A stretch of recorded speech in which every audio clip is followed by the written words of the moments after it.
Guys, well played, dominant from minute one, really. Brendan, was that a pretty complete Spurs performance? Yeah, I think so. I think, 11v11, 11v10, I think we completely dominated the game, and yeah, we just did the things exactly how we wanted to do. I think we had a clear game plan coming into this game, the certain type of opposition. So yeah, I think we just did a great job today, and yeah, great win. Yeah, Mickey, did you feel in complete control from the very opening seconds of that game? Yeah, well, Brennan said we control the game. We knew, of course, the danger also that the counter-attacks were quite dangerous from them, but I think we controlled it well, and the rest defence was quite good, and yeah, we controlled it. Should we get to your run then and Brennan's goal? What were you thinking? We don't see that often from a centre-back. I intercepted the ball and I saw the gap. So you saw it pretty quickly, did you? Yeah, I dribbled out, I looked up and I saw a little gap and I was like, nah, now I'm going. And when I was in the box, I knew Brendan is always coming to the second post, so I was like, okay, just hit it hard between the goalkeeper and the centre-back now. And I didn't even saw the goal-back, to be honest, because I was falling downstairs. Yeah, but I heard away fans were celebrating, so yeah. Yeah, I mean, you looked like you were smiling before you even put it in. Yeah, I think as soon as you started going, I thought there's no one faster, arguably in the Premier League, than Mickey when he gets going. So I think I knew he wasn't going to stop anytime soon. So as soon as he got to a position where he could have crossed it, I knew I had to be there. And once it came to me and I knew I was free, yeah, I might have smiled a little bit before I got in. But I just had to be in that position. So once I was happy to put it in. So from quite far out, kind of like Mickey said, like he's so quick, no one's stopping him. This ball's coming in and I need to get there. Yeah, I mean, in this instance it was Mickey, but the way we play, I think as soon as we get to a position where we can cross it quite early, the manager demands the swingers to be at the back post, and for goals like that, it's so easy, but it's so important to be there. So yeah, I was happy to be there. Yeah, and I tell you what, it's a tale of two smiles, because they cut to your dad in the crowd. It was about a minute later, and he still just sat there with a grin on his face. Yeah, I mean, I love the fact that they come and support me everywhere, and yeah, it means a lot to me, and I'm sure it means a lot to them as well. So I'm happy to see them smiling. So Mickey, in terms of maybe momentum for your season, because in the league it kind of felt like you weren't getting the results. Your performance is probably deserved. Do you think this is more than three points in that regard? Yeah, of course it's a tough game when you have to go to Old Trafford, and yeah, we started the season, yeah, like performance-wise we did it really well, but result-wise was really good. So yeah, it was a really important 3 points away at Old Trafford, and we showed again that our football is really good and that we have the quality to play with this intensity the whole game. So yeah, I think it deserved 3 points, and a really important 3 points. Yeah, and Brendan, you are absolutely flying at the moment. Where have you found maybe the self-belief from to find your best football? From the team, the manager, and my family and friends, I think. Yeah, when times get difficult, I think when you have such good teammates, such good staff, such good family and friends around you, I think you just got to remind yourself of what really matters. And yeah, I've just come out kind of wanting to be positive, even if things don't go well, trying to be creative, positive. And yeah, the ball's hitting the back of the net at the minute, and I'm happy just to help the team, because today it was a massive win. Well said. Got a job. You need to return the assist, because Mickey van der Ven is the player of the match. Do you mind doing the honours, please? There you go, brother. Thank you, brother. Thank you. Well done, guys. A lot more, yeah. He won't be happy. I mean, Ange won't be happy with the second half performance, but he'll be happy with overall taking maximum points. This was a really difficult game. You're going to Old Trafford, you think it's going to be difficult for you. Didn't turn out that way. They played the one way we know Ange wants to play us, on the front foot. Out of possession, they're very aggressive in their press. They kept nicking the ball time and time again. And when they nicked it, they found the ability to score the goals. They were a little bit more clinical in front of goal, but they didn't have to work very hard. Man United was so poor today, but let's concentrate on Tottenham. In my opinion, it was a massive result for Ange Postecoglou and them Tottenham lads. They can climb the league now. You know, there's a real opportunity they can finish in the top four. Wow. The other side of the story is, how low is that sunk for Manchester United, Paul? Yeah, well, look, said at half-time, we've had some lows over the last couple of years. I think the Palace one last year was as low as I've seen it and I've felt about United's performance, but I think that goes pretty close, really. Okay, in the second half, sorry, for about 10 or 15 minutes, had a little spell where you have to give them a bit of credit, but other than that, it was some of the positions. They look uncoached.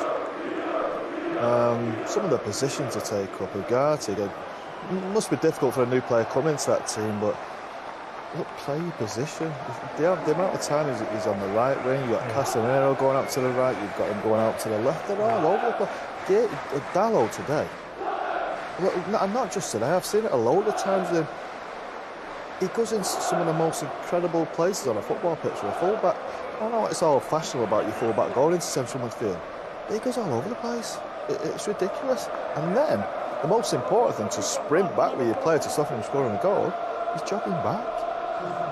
But I think that's just where we are at the minute. It's difficult to watch, of course it is. And as I said, every team that comes to Old Trafford looks like they've been coached, looks like they've been well coached. United at this minute look like they haven't been coached to go into a football game. Michael, you've been forthright with your views. This is a reoccurring theme for Manchester United. They're not taking any steps forward, in your opinion. Well, I think you won't be surprised to know that I haven't changed my mind. I've thought that this has been the case for far, far too long.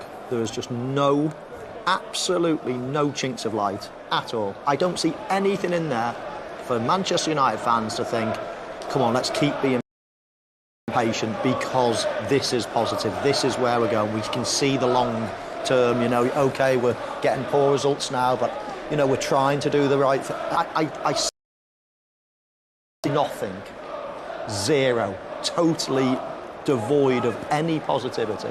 And I've thought that for a long, long time. And as you say, I was vocal last season, probably halfway through last season. How we're still sitting here and Erik ten Hag is the manager is totally beyond me. And it will continue because, as I say, there's nothing there that says to me that anything's going to change. That is a discussion we will continue, so stay with us. Because there is much to discuss from both sides of the story from our 9th game of the Premier League weekend. Earlier on, of course, Ipswich coming from 2-1 down to get a big point for them at home to Aston Villa before they play in the Champions League this week against Bayern Munich. We'll round the whole Premier League weekend off with the Monday Night Football, Bournemouth, Southampton, and also Michael and I back with the final word of the whole weekend. Well, earlier on, Villa missed the opportunity to go level on points with Liverpool at the top of the table. Tottenham into double figures now, 10 points in the first 18, into the top 8. And you will see the top 10 there, not including Manchester United. They've actually fallen a position below Brentford into 12th. 7 points in the first 18, remember, as I say, the joint fewest they've ever had at this stage of a Premier League season. This team. One we will dissect from a Manchester United point of view. Reaction on the way shortly. But from Tottenham, you've just said it's a big boost, and you think, in terms of that 4th spot, which is up for grabs, they should be in fighting contention? I think so. I think if I said at the beginning of the season, if they can emulate what they did last year, finishing 5th, I thought it was an excellent season. If they can add a domestic trophy to that, it would have been a magnificent season. I give them a chance. No one wants to play Tottenham in any cup competition. I know they play Man City in the Carabao Cup next. They got an opportunity, even in the Europa League, to win it. No one wants to play them on their day.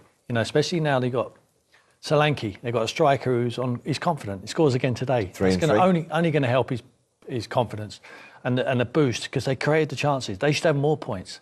An extra 3 points, what they easily should have, would send them into the top 4 anyway, at the moment. So they're underachieving where they are in the league for their performances. What I think feels deserved a little bit more. I really like the manager. I know there's been some disgruntled fans out there. It's a little bit mixed at the moment. You need to give him the time. It's unlike Ten Hag. He's showing progress. There's a clear identity out of possession and in possession. And it's an identity what everyone loves to watch. Yes, sometimes they're going to come unstuck. They're going to be wide open. They can get punished. Worried for him today. But what I didn't expect is such a poor performance from Manchester United. There was chances for Man United to break them down. When them fullbacks do leave them positions, they vacate. There's wide open spaces. You can get punished. But more often than not, the manager wants to send them out on a positive, all the time, sends them out on a positive mind frame of get at the opposition and press as high as you can and aggressive. And when you get the ball, let's pass it forward. I don't want no backward or sideward passing. We go forward. If there's space, like we saw, Mickey van der Ven, if there's space in front of you, take off. take off with the ball, and he'd done it to a dramatic effect in the first half and give him an excellent start. But I can't speak highly enough of Postecoglou and his Tottenham side at the moment. I just think the fans need to be patient and stick with them because they're going in the right direction. If you were a Spurs fan, would you accept some of the flaws that Tim's talking about the way they're playing because it's consistent and there is a clear style and identity about it? Well, yeah, with Spurs, you can argue, can't you? Some people will think, yes, it's great fun to watch. Yes, you're going to get some big results, and then you could be on the end of a good beating as well, the way he plays. And the question is, can they win a league playing like that? It's OK winning a league in Scotland or in Japan or Australia, but you need to be pretty foot perfect to win a Premier League. Yeah. And whether that system can win it is a debate. But isn't it lovely to be able to have a debate about something that is, that's how they're going to do it. Right, let's discuss the pros and cons. And as I say, on the total flip side, when you're talking about Manchester United, there is no debate. There is no, what are we debating? Where are they going? What are they trying to do? We don't even know that, so we can't even debate it. So, but yeah, from Tottenham's point of view, great to watch. I like it. If I was a Tottenham fan, I'd be getting behind it. Yes, there'll be bumps on the road, but I'd be fully backing it. I think most of the Tottenham fans are enjoying it after Conte, after Mourinho, after Nuno, where we heard all the grumblings. I think they'll accept, like Michael says, a few bumps in the road because of the way they approach the game. Yeah, exactly. I think lads have summed it up perfectly because Tottenham know where they're going. They know what they're going to see every week. We know what we're going to see every week, and it's exciting football. It doesn't always work, as the lads have said, and sometimes you are going to come unstuck. Compare that to Man United. You've no idea. Yeah. You don't know how they're going to play. You don't know how they're going to approach games. Are they going to play on the counter-attack? Are they going to sit deep? Are they going to try and have all the possession of the game? We've no idea. Should we know by now, Paul? Of course we should. Yeah. I don't think the players know going out. Well, this is my next question. I don't think when they go out, not coached on, isn't it? They look an uncoached football team. Yeah. Today, do you think Ten Hag? So they played on the counter-attack most of the time. Tottenham had loads more possession than them.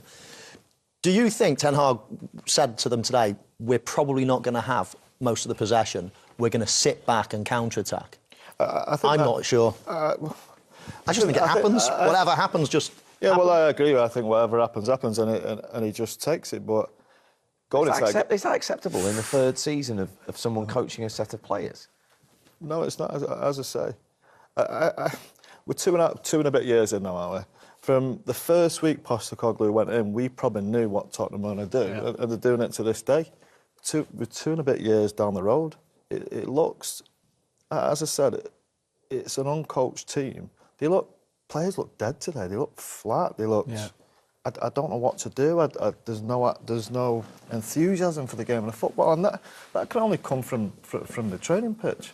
They don't know what they want. See, some of the positions that people take up on the pitch, it's just madness at times, and you wonder why teams are breaking through them all the time. And look, I know he's used the excuse of he signed young players a little bit this year, but there was 6 or 7 probably of his players there.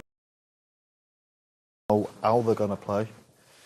You don't know how they're going to approach games. Are they going to play on the counter-attack? Are they going to sit deep? Are they going to try and have all the possession of the game? We've no idea. Should we know by now, Paul? Of course we should. Yeah. I don't think the players know going out. Well, this is my next question. I don't think when they go out, not coached on, isn't it? They look an uncoached football team. Yeah. Today, do you think Ten Hag? So they played on the counter-attack most of the time. Tottenham had loads more possession than them. Do you think Ten Hag said to them today, we're probably not going to have most of the possession, we're going to sit back and counter-attack? I'm not sure. I just think it happens. Whatever happens, just happens. Well, I agree. I think whatever happens, and he just takes it. But is that acceptable in the third season of someone coaching a set of players? No, it's not. As I say, we're 2 and a bit years in now, aren't we? From the first week Postecoglou went in, we probably knew what Tottenham were going to do, and they're doing it to this day. We're 2 and a bit years down the road. It looks, as I said, it's an uncoached team. Players look dead today. They look flat. They look. Yeah. I don't know what to do. There's no enthusiasm for the game of football, and that can only come from the training pitch. They don't know what they want. See, some of the positions that people take up on the pitch, it's just madness at times, and you wonder why teams are breaking through them all the time. And look, I know he's used the excuse of he signed young players a little bit this year, but there was 6 or 7 probably of his players there who, probably Zirks, you can take out that who's a young player you got, 23. But still, these are experienced players who they've paid a lot of money for. We need to stop hearing excuses and get on that training pitch and find a way of playing. Just find something. Give us something. Yeah. There will be some Man United fans out there screaming at the TV and saying, how can you be talking so highly of Tottenham and their manager Postecoglou and not Ten Hag when he's won 2 trophies? And Ange Postecoglou and Tottenham fans will rip your hands off for them 2 trophies, the FA Cup. But we're talking about the bigger picture. They've signed 16 players under him. They spent an absolute fortune at that club, Manchester United. They should be better than what they are.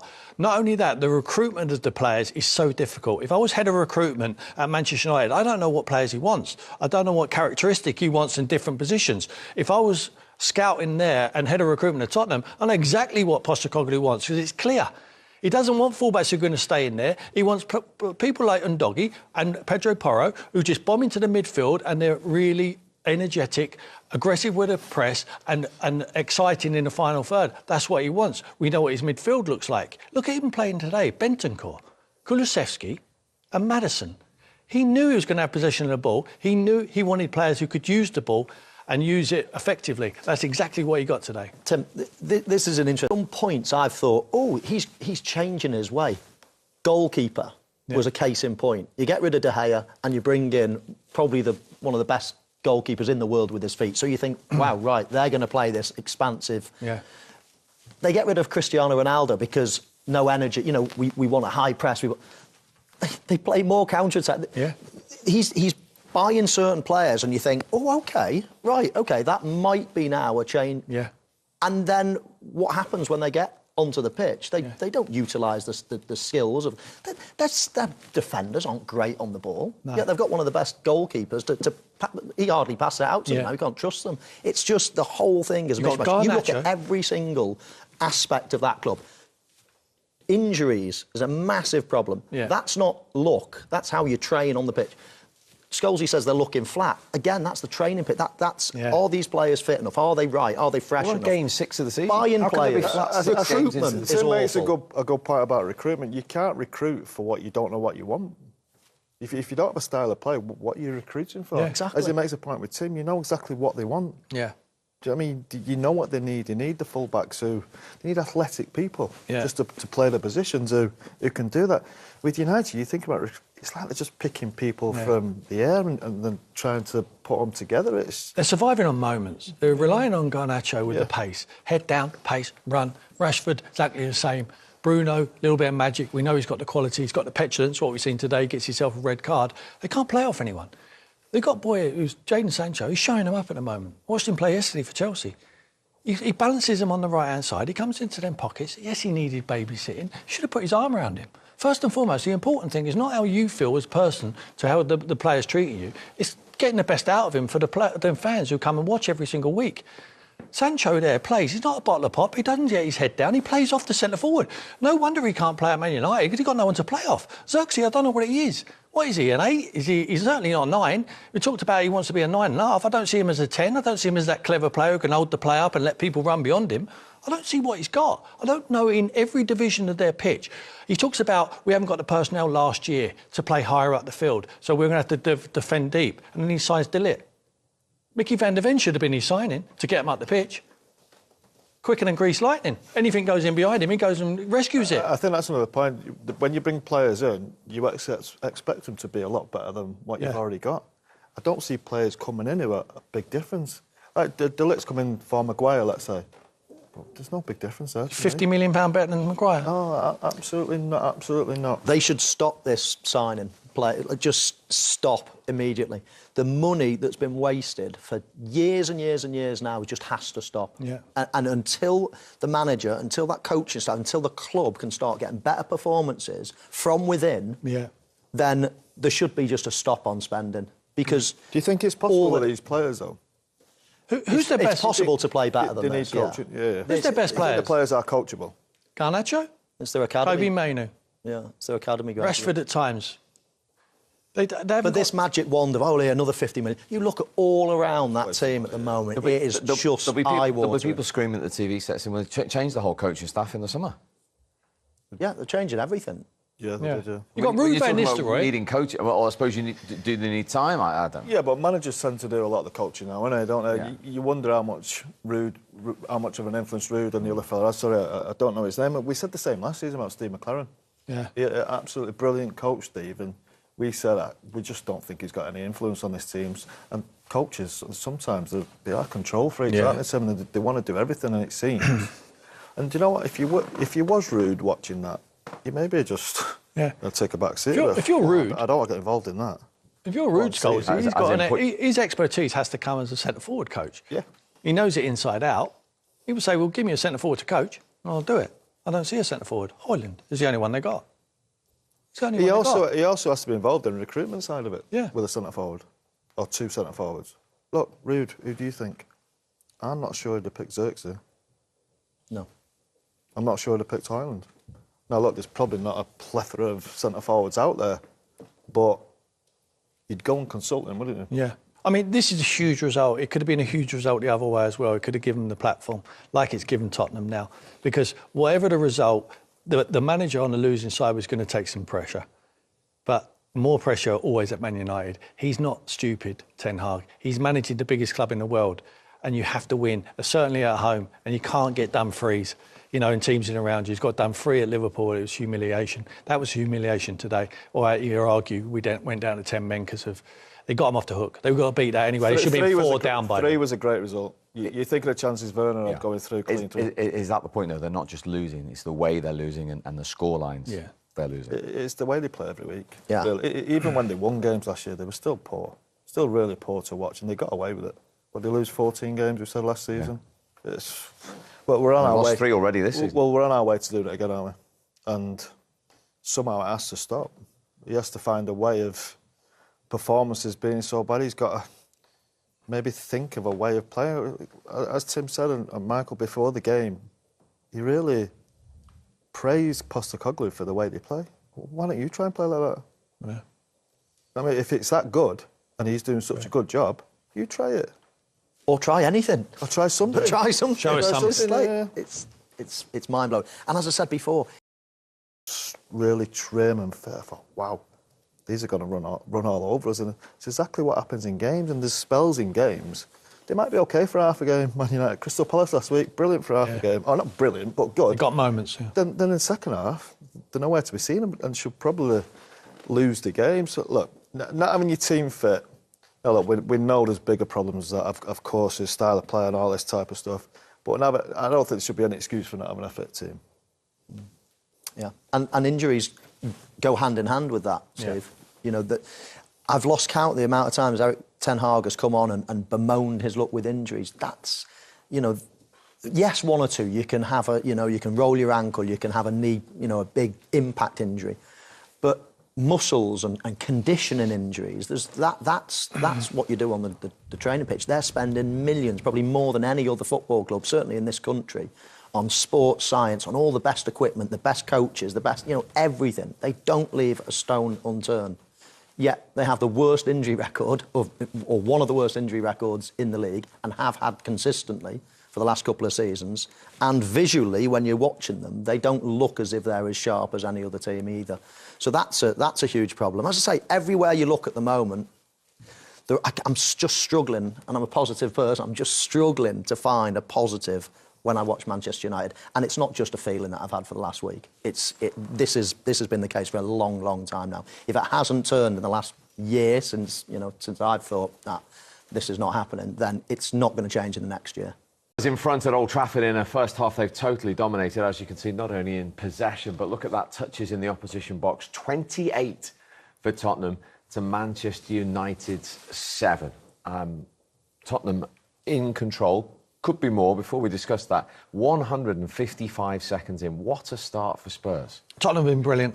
From the start of the half till the end of the half, they've been outstanding, have a clear identity, out of position. and in possession. Look at Marcus Rashford here. Surely you have to do something better than that.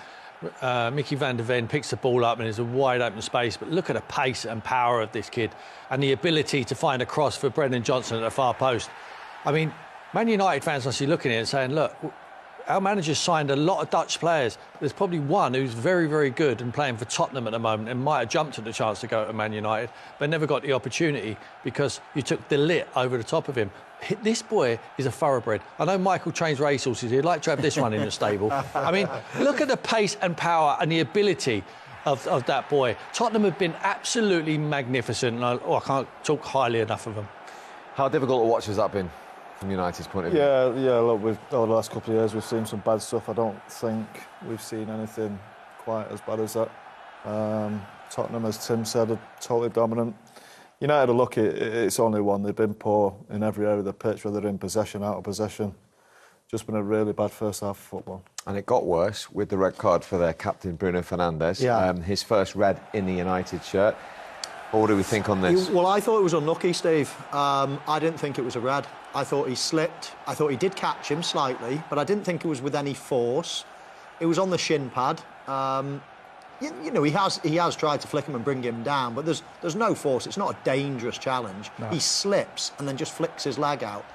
I mean, it certainly doesn't hurt. Obviously, Maddison's help, but look, he just flicks him on the shin pad. It's not even that high. A yellow card, that is. Give him a chance, though, should we, Michael? He shouldn't give him the chance to be sent off. I know he slipped, but just let the leg go past you. He's been going past you all day. Anyway, why change that?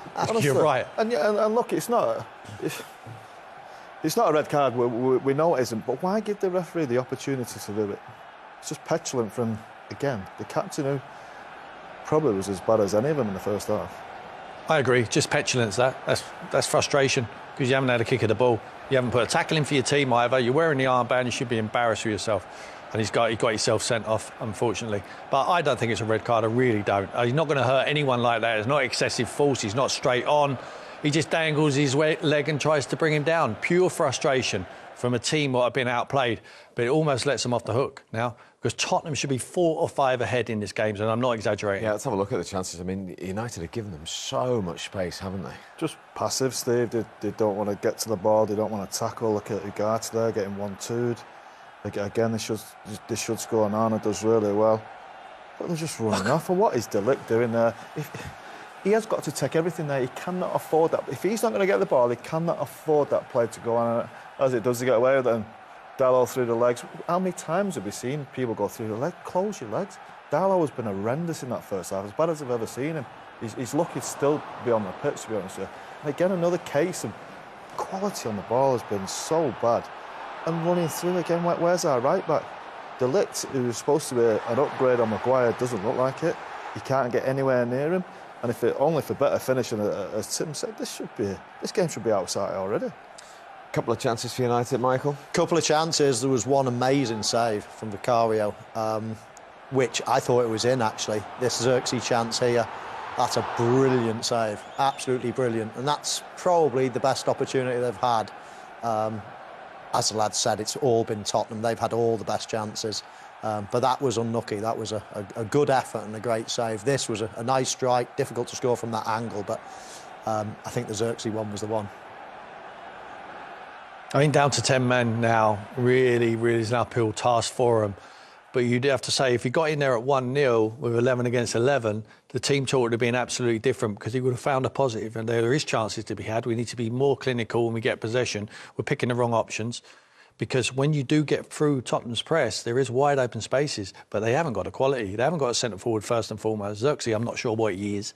Rashford's having a torrid time out there, and Garnacho can't get the ball either. So, you know, it's been really poor. I can't remember the last time I've seen a poorer performance from a Man United side. I really can't. He talked highly at the beginning about how he admires the way Tottenham play. Well, try and play like that yourself. You're miles away from that. I know if you offer Tottenham and them supporters now, Man United, you'd rather have Postecoglou or the man you've got standing in your dugout. I know the answer. Tottenham 1-0 up at the break. Manchester United down to 10 men at Old Trafford. Jamie, is the story of the first half how well Tottenham have played or how badly Manchester United have played? It's been both. Spurs have been excellent, but from United's point of view, they've been so abject. No confidence, no identity. They're sitting back. They're like the away team. It's been so poor from them. It's been poor from Manchester United, and Spurs have been in a position to take full advantage right from the get-go. The goal came after just 3 minutes, Darren. Yeah, and what a goal it was. I mean, Mickey van der Ven, well, we knew he was quick, but this type of pace, I mean, this is unheard of. I mean, he just keeps going and keeps going. I mean, from a defensive perspective, Manchester United very poor, but Van der Ven keeps going. It was a fantastic ball into the box, but when you look at it from this angle here, I mean, anticipates it as well, the mix-up between Rashford and Garnacho. But once he goes, front foot and just drives. There's no other pass on for him, really. He could go take the safe up to Werner, but he says, no, do you know what? I'm going to keep going. I'm going to commit someone. And that last touch there, but to have the kind of composure to lay it across, really, really good finish for Brennan Johnson. As good as it is from Van der Ven, should somebody be challenging him, Ashley? Yeah, of course. I think you see Mazraoui looking to Werner to his right, and you know, the danger's coming through the centre of the park. I think he's got to tuck in. Ugarte as well is, you know, he sees Bruno Fernandes trying to get back in, but I think he can come across and close the space down. And then you see Van der Ven, as soon as he's gone through both of them there, he's got one thing in his mind to get past De Ligt and get the ball across. And then as you see it, as it develops here, you see Brennan Johnson by himself and Dallow's nowhere to be seen. It's so bad from Dallow. You see him there, we've highlighted him right at the other side of the pitch. Now, you think as a left back, just get back in, match the run, follow him. He doesn't, he's jogging. That is so bad from his perspective. You're right. I mean, it's been collective mistakes from Manchester United all the way through that first half. How big was the mistake from Bruno Fernandes, who is the player who's been sent off for Manchester United? So the red card is given on the pitch by the referee, Chris Kavanagh. On first glance, do you think red card? No, he slips. As he comes in to try and win the challenge, you can see that his feet go under him. It's petty, you can see it's a bit petulant, he sticks out his right leg, and that angle's quite damning.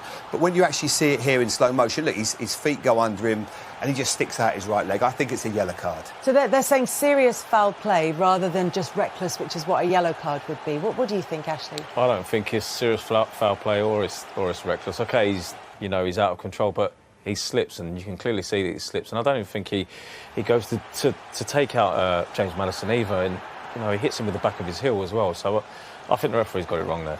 Having been given on the field, it then obviously goes to VAR automatically.